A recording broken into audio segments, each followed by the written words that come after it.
Bonjour, je suis Clément Arsenault, vice-recteur associé aux études supérieures et postdoctorales de l'Université de Montréal. Cette capsule vidéo qui porte sur le plan global d'études s'adresse aux étudiants et aux étudiantes inscrits au doctorat ou à la maîtrise de modalités recherche, c'est-à-dire une maîtrise comprenant un projet de recherche et la rédaction d'un mémoire. L'objectif de cette présentation est de vous expliquer ce qu'est le plan global d'études, ou pour abréger le PGE, quels sont les objectifs du PGE, quelle est son utilité et comment remplir les formulaires qui ont été développés pour la production de ce plan. Nous aborderons aussi les questions plus techniques reliées au versement du PGE dans votre dossier étudiant, y compris les mises à jour en cours de cheminement. Vous trouverez dans le règlement pédagogique des études supérieures quelques mentions relatives au PGE, notamment la définition du PGE que voici. Le plan global d'études d'un étudiant comprend l'ensemble de ses cours, son projet de recherche, le calendrier de ses activités et les modalités de son inscription. Il comporte deux sections. La première section, le plan d'études, et la deuxième section, le plan de soutien à la réussite. Ainsi, le plan global d'études permet de baliser le cheminement de l'étudiant dans son programme d'études au cycle supérieur tout au long de son parcours académique. Comme mentionné précédemment, le PGE comporte deux parties, le plan d'études et le plan de soutien à la réussite. La première partie, le plan d'études, est générée directement dans Synchro, Synchro étant l'application institutionnelle pour la gestion des dossiers étudiants à l'Université de Montréal. Luc Arsenault, formateur aux études supérieures et postdoctorales, vous explique comment. Le PGE, le plan global d'études, est rempli à partir des données déjà saisies par les techniciennes et techniciens en gestion des dossiers étudiants dans Synchro.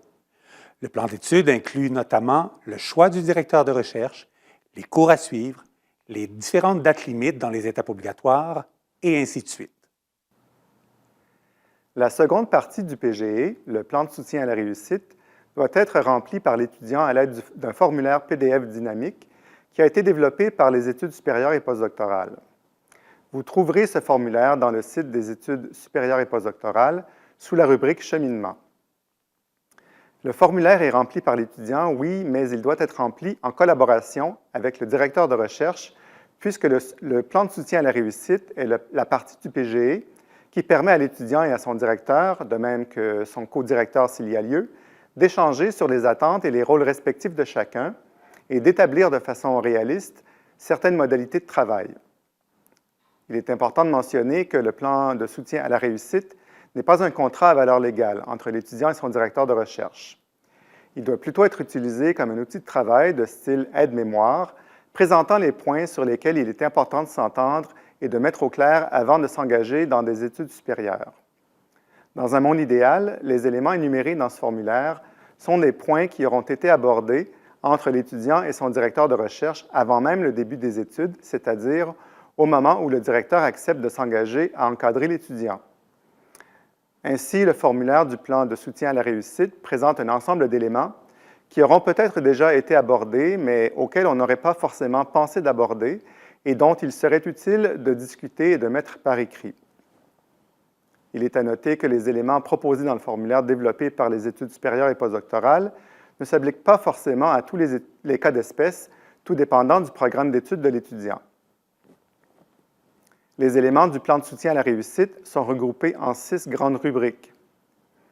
Les modalités d'encadrement, le financement, les emplois à l'UDM, les emplois à l'extérieur de l'UDM, le parcours académique et professionnel, ainsi que les activités de rayonnement et la propriété intellectuelle.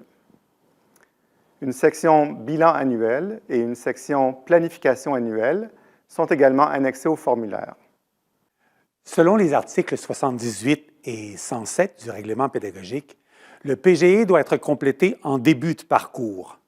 Pour la maîtrise, c'est avant la fin du premier trimestre. Pour le doctorat, avant la fin du deuxième trimestre. Les deux documents, le plan d'études et le plan de soutien à la réussite, doivent être déposés par les étudiants et les étudiantes en même temps, afin d'assurer la viabilité du flux d'approbation. Ce sont les TGDE dans les départements qui sont en charge de la mise en place du processus d'approbation. Il est à noter que le PGE peut être révisé en tout temps à la demande du directeur de recherche ou de l'étudiant.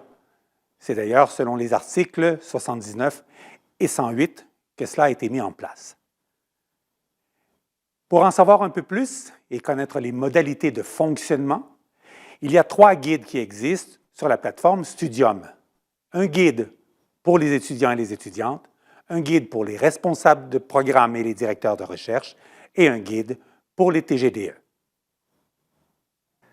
Dans l'optique où nous considérons que la réussite étudiante est une responsabilité partagée, le plan global d'études se veut un outil de planification qui permettra tant à l'étudiant qu'à son directeur de recherche d'établir les modalités et les conditions d'encadrement de l'admission jusqu'à la diplomation.